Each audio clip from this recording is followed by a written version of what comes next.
They always said I'm wrong, but what they doing today? I think they want me gone, but I ain't going away. They told me I was wrong, but look at my ass today. Da da da da da da da da da da da.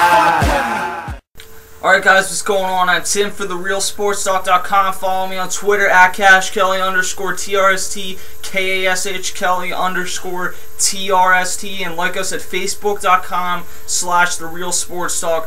LeBron James once again is in the news, and it's almost like the media wants this guy to continue to fail, because it's either, oh, he left Cleveland, he's such a jerk, and now that he's won this title, it's, oh, let's compare him to Jordan, so it pisses people off.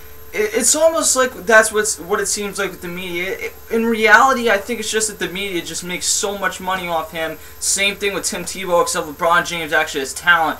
But it's a similar thing. It's really for them, it's all about what is going to make them the most money. And when they do comparisons like LeBron James to Michael Jordan, which I don't think is a...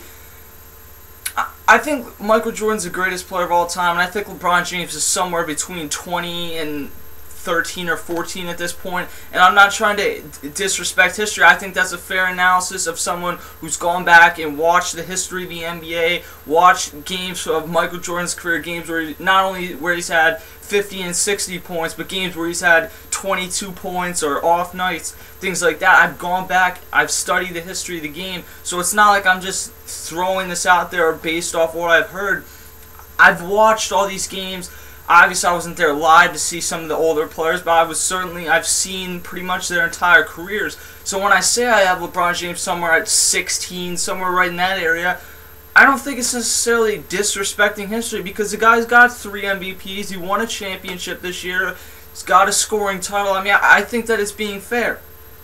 And I think when people compare LeBron James to Michael Jordan, I don't necessarily have a problem when people do it, but you have to keep it in perspective. It's the same thing with Kobe Bryant. Just because you can make a comparison between the two does not mean that LeBron James is as good as Michael Jordan. So, something that happened this week is UConn head coach Jim Boeheim, who was on the coaching staff with Mike Krzyzewski of Duke, who's the head coach of Team USA, got to watch LeBron James and Team USA win the gold medal. He said, I believe it was on Mike and Mike this week. I didn't get to hear the exact quote, but he said something along the lines of, he thinks LeBron James is going to be at a level of Michael Jordan. And I think that we've all seen the transition in the last 2 years. LeBron James adding in the postgame, that's been highly publicized. Something that hasn't is just how much better of a shooter he's become, how much better of a passer he's become. He was good at passing when he entered the league. He was not a very good shooter, and he's really worked hard. He shot something like 54% last year. That's really impressive for someone that shoots as many times as him, and someone who supposedly cannot shoot according to his critics. He shot 54%. So Jim Boeheim, fresh off getting to see him for 5-6 weeks, however long the Team USA really played together in the scrimmages and then in the Olympics, says that he believes LeBron James is on the same level as Michael Jordan, or close to it. I disagree, but let me keep going with why I'm having this exact debate of the one-on-one thing. It's watching a clip of First Take, a show that I do not like. Stephen A. Smith, who I used to like, I think he's gotten soft since he came back to ESPN, and then Skip Bayless, he's Skip Bayless. They were having the debate, and Stephen A. Smith was kind of keeping things in perspective, saying that, you know what, he's not in Michael Jordan's class, that's blasphemy, but if anyone deserves to kind of have a comparison, it's Michael Jordan. There's players in the history of the game, or it's LeBron James, there's players in the history of the game like Magic Johnson, you can throw LeBron and Kobe in there, Tim Duncan, Shaq, Hakeem Olajuwon, Bill Russell, Dr. J. There's players, and that's just naming a few. I've left Larry Bird, a few other guys out, that you can compare them, and that doesn't mean you're saying that they're as good as, will be as good as, or are better than, but it's not against the law to compare them. I think that there's so many people who, they have this like buzzer in their head that anytime they hear someone compared to Michael Jordan, they just turn off the show. No, you can make a comparison without it being blasphemous. It's when you begin to say that someone's better. Look, someone can be better than Michael Jordan. It hasn't happened yet. I think that there are also, there's this campaign of LeBron and Kobe Bryant fans, neither of which I am, I'm just a Sixers fan, that will tell you that, oh, well, it's not even fair because every time someone's compared to Michael Jordan, it's just thrown out the window immediately. And I think that that's somewhat true. That maybe we need to be able to compare people to Michael Jordan sometimes. And I think that people do overreact when there are comparisons made to him because it doesn't necessarily mean that someone is better. I've done that comparison, but what they were saying in this, Skip Bayless ends up getting to the point of one-on-one, Michael Jordan would destroy LeBron James. I have LeBron James somewhere in the top 20 in history. I have Kobe Bryant somewhere in the mix right there too, between 10 and 15, a little higher than LeBron still. And then at number 1, I have Michael Jordan. And ranking Kobe is not necessarily because I'm talking about Kobe, but it's just kind of keep things in perspective between a guy that a lot of people think is in the top 5, which I think is way too far, but he's still an all-time great. And to keep it in perspective with a guy who's still in the league in Kobe Bryant, maybe not still in his prime, but he's still in the league and is constantly compared to LeBron James. So the one-on-one debate between Michael Jordan and LeBron James is something that we've heard for quite a few years now. And I felt like it's time to make a video because Skip Bayless says that Michael Jordan would destroy LeBron James just because he could get in his head. And I don't agree with that. I think with maybe 2 years ago that happens, but I think LeBron has gotten a lot clearer in the head. I think when you talk about LeBron James, the addition of some of the post moves he's gotten and the ability to back some players down, I think that with his size, his ability to get to the hoop, which he's embraced a lot more in the playoffs last year and in the Olympics this year, and he's just 50, 60 pounds bigger, 3-4 inches taller.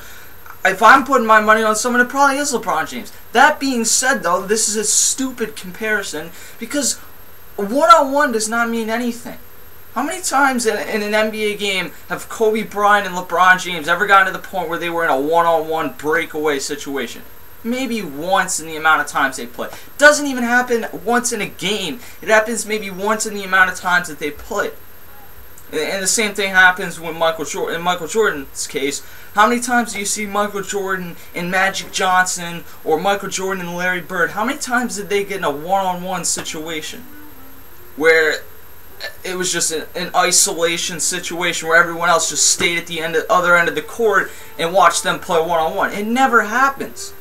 So you can have these hypothetical comparisons, but just because I think LeBron James would beat Michael Jordan in one-on-one, that does not mean that I think LeBron James is a better player. Because there's a lot of people one-on-one. I'm a good one-on-one player, and when it comes down to it, I'm a solid overall basketball player, but there's a lot of people that I could beat in one-on-one because I have a pretty good shot and somewhat of an ability to drive.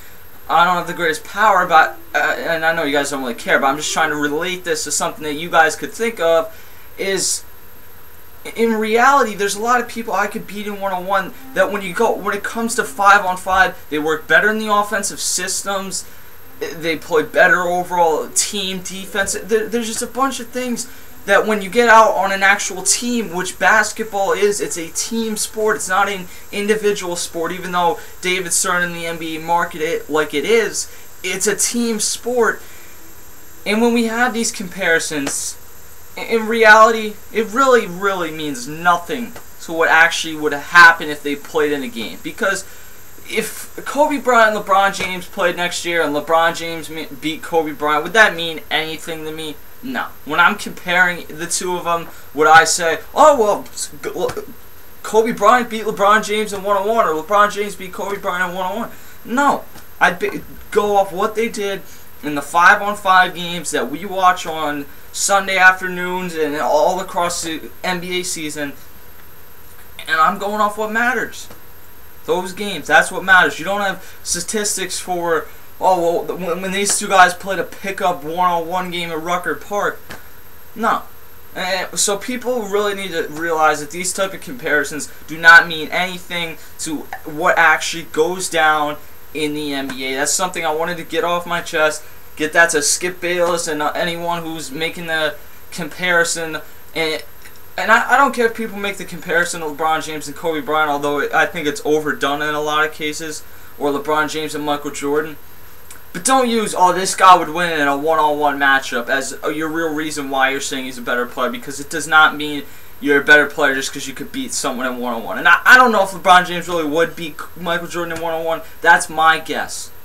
I think it would be an extremely close game. I think LeBron James would win in one-on-one. I think Michael Jordan is the greatest player of all time, and I think LeBron James has a very good chance with what he's done so far to finish somewhere in the top 10.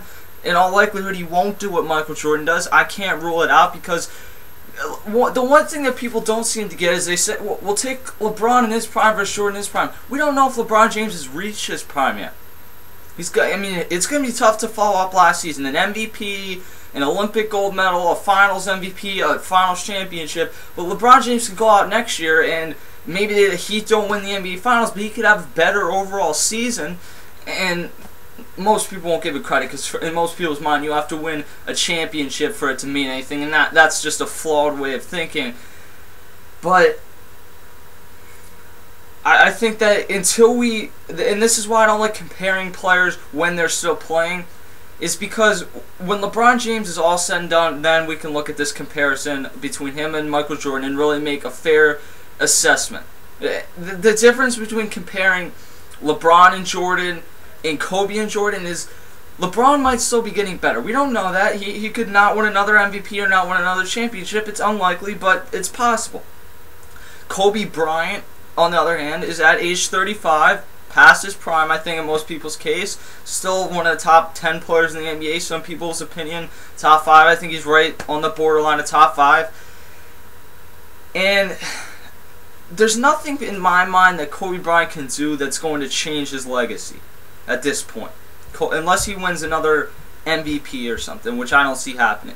There's not really anything that, in my mind, that Kobe Bryant could do that would change my opinion of him, because he's done all he's going to do. He's not going to become the most efficient player. That's just not what he is, and I don't think he should. He's gotten this far playing how he has, and that's fine. That's Kobe Bryant's style, and it's not as good as Michael Jordan, but that doesn't mean that I'm hating on Kobe Bryant. It just means that I'm putting things into perspective, which is something people need to begin to get better at. LeBron James, however, could still get better, and that is my overall point on this. 101 does not mean anything. Check out therealsportstalk.com. Subscribe above. NFL coverage is on its way. Actually, it's already began with some of the divisional previews. We'll have a Super Bowl prediction video, which will not only include everyone from the Real Sports Talk Network, but it'll include David from Wake Up It's Football, BK Sports Lounge, some great YouTube channels, Peyton Zion Sports from all across the internet, some great YouTube uploaders, some NFL analysts from different networks. So that is certainly a video you're going to want to check out. And to get that on your home feed, you just got to hit the subscribe button right above. I'm Tim for therealsportstalk.com. See you guys later. Just a little bit around the corner from fear. Be there.